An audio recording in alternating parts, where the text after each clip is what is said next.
Hello, my name is Margaret Adele, and I have a confession to make. I am a booktuber that has not been watching Booktube, like at all, for a considerable amount of time. Now, I do have some very valid reasons for this.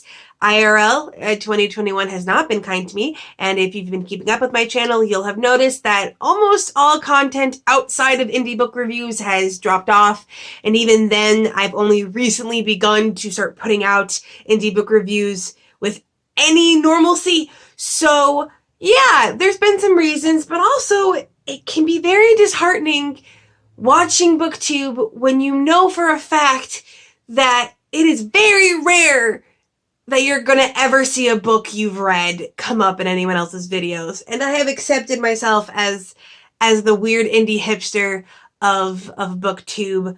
Indie books could be classified as an obsession of mine at this point. I am like waiting on pins and needles for the bingo board for in December to drop. Regardless, I wanted to get back into it because I do believe that if you're going to participate in any kind of artistic creator, whatever, you need to participate on both the making and receiving end of it.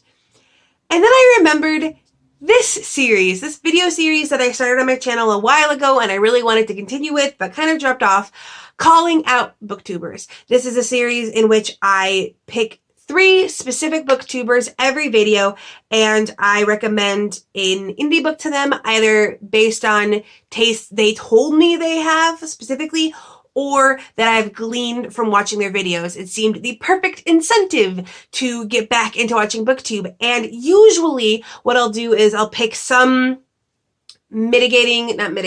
some comparable facet of their demographics to kind of make the loose theme of the entire video. Like the first one was all NB booktubers. We had one that I called the Cozy Brit. But this time, I didn't know that I necessarily intended to put it together this way, but I figured out that there were 2 booktubers I definitely wanted to highlight, and I just found out that they had something in common. So I was like, all right, let's find a third, and we'll tag them on. And now this is the Queer Man episode. So I'm going to jump right in, and I'm hoping that I got these correct because I did do a lot of video watching just for this, and so I'm hoping the tastes that I have gleaned from, in one case, literally one video I watched where I hopped on, okay, I'm getting this vibe. I'm really hoping this goes through. But if you are mentioned in this video and I was really off, feel free to message me, maybe like privately, and explain why. But let's jump right in. First up is Simon from Savagereads. I followed him when I was on a very big, I'm gonna go follow all of these nonfiction literary booktubers and get more into that space, and then quickly dropped off because I don't do a lot of literary books, but I did want to get more into nonfiction, so I had to go back and rewatch some of his videos to be like, does he have the vibe I remember? And yes, he does read a lot of nonfiction. In his words, specifically queerly tinged nonfiction is one he loves specifically. And unfortunately, I don't know a lot of queerly tinged nonfiction. I can give you a lot of queer, not even tinged, just straight up so much gay fiction books. But there was one nonfiction book that I have on my list that I really want to highlight here, and that is Out of the Pantry by Ronnie Robinson. This is a memoir all about the author's struggle with disordered eating, specifically overeating or binging, and this book was so surprisingly powerful. I changed my personal habits in ways that literally have lasted over a year now because of this book. There was just something so powerful in the blunt, matter-of-fact way that she laid out the problem in detail and how she discussed how these struggles have gone up through her life and kind of ebbed and flowed, and how at times it colored her view of the world so much so that like she would be surprised that people could stand by a dessert table at the holiday party and not be tempted to take yet another plate. And near the end a lot specifically, she highlights the very like texts and sources and resources she used to finally overcome that disordered eating. And it was incredibly powerful. Like, I'm dead serious. Over a year later, the habits I changed directly after reading this book are still in effect. I don't know why it hit me that hard. I'm not saying it's going to hit everyone else that hard. It wasn't really meant to. It's not a self-help book necessarily. There's just something very powerful about reading a book of someone overcoming something. And especially in this kind of arena of discussion, we don't talk a lot about overeating or specifically binging. When we talk about disordered eating, a lot of the disordered eating tends to be focused on anorexia and bulimia. And of course, to be sure, those are very horrible disorders that need to be discussed, and we need to give people help and put out resources.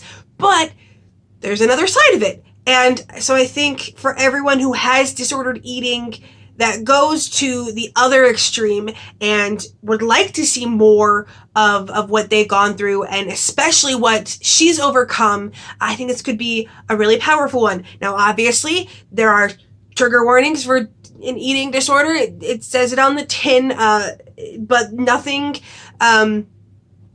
more than that. Like, no other, there's those secret triggers in there. And again, I would say if you think you're up to it, if you are a person with disordered eating and you're up to it, I would definitely say this could probably help, reading someone else getting through it and finding the strength and the resources and the support network.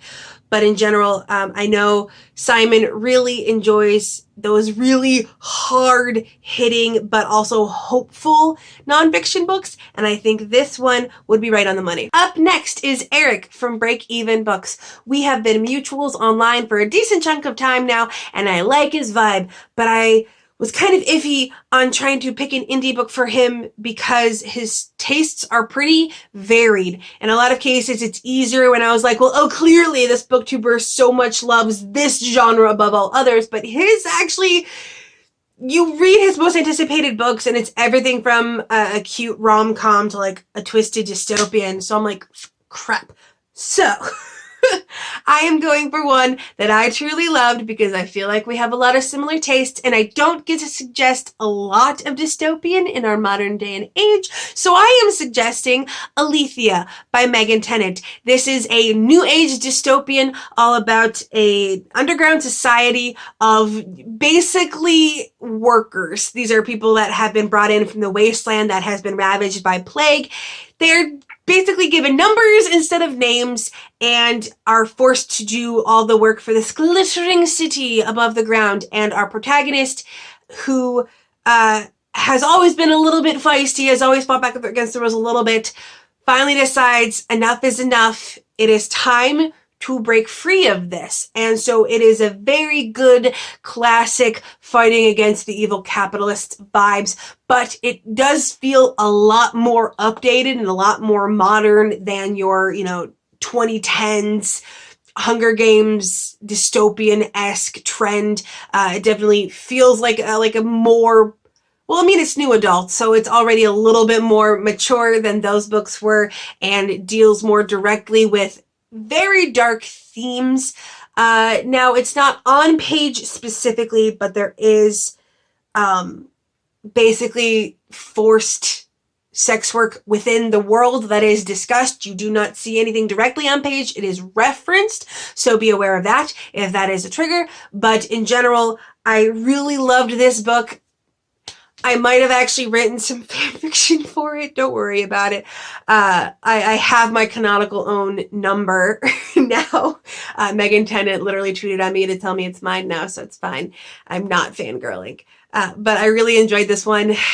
Fingers crossed the sequel will come out soon. Like, I know she's been busy, but I need it. And I think Eric might enjoy this one as well. And last but not least, the booktuber that inspired me to get back into making this series, mostly because I knew it would be so easy to pick books for him, and that is Gavin Hetherington from How to Train Your Gavin. If you know anything about this booktuber, you know he reads mid-grade, like so much mid-grade, like all of the mid-grade. Like he has read like other books, but like if you're gonna default to anything, it's gonna be mid-grade.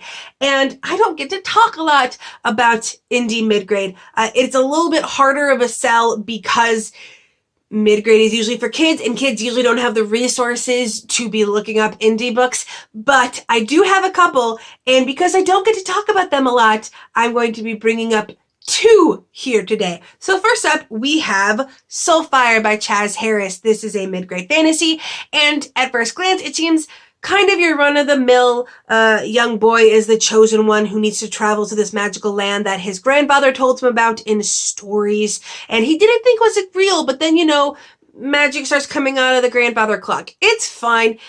Now, normally, I don't like Chosen One stories as a rule, but in this one, our Chosen One is a young boy realizing his queerness, and that's adorable. There's also a lot of other characters that are queer or otherwise marginalized.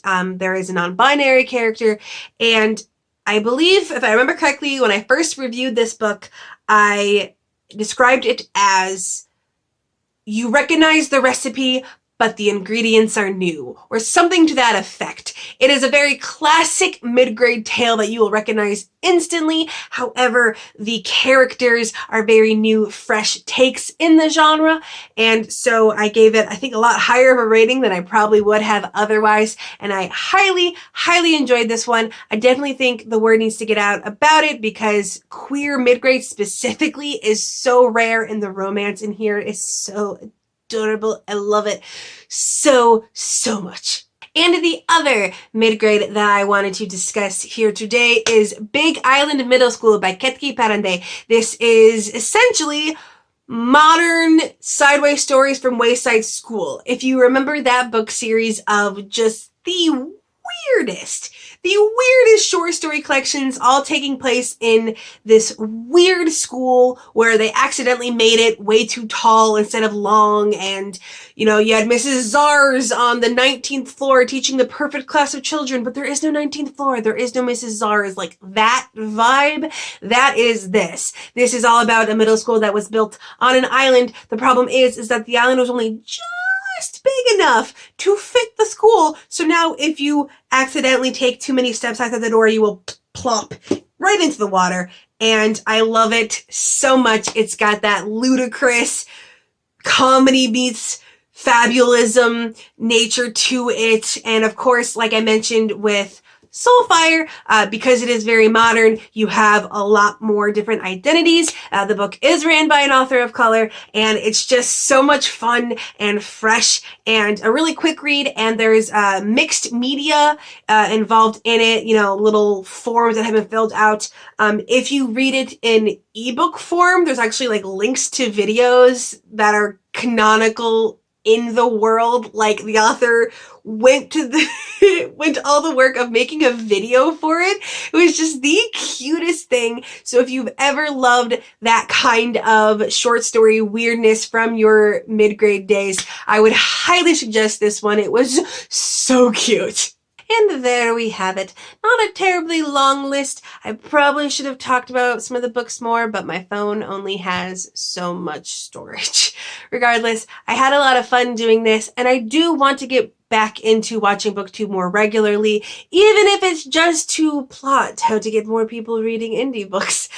If you know of anyone that reads a lot of indie books on BookTube, please comment their names down below. I would love more people like me. And also, if you know of any booktubers that you think could use a calling out to get an indie recommendation, leave them down below as well. I am always invested in getting more people reading indie. There's such a fantastic community of indie authors that are just waiting for more love from the BookTube community, and I would love to help that happen.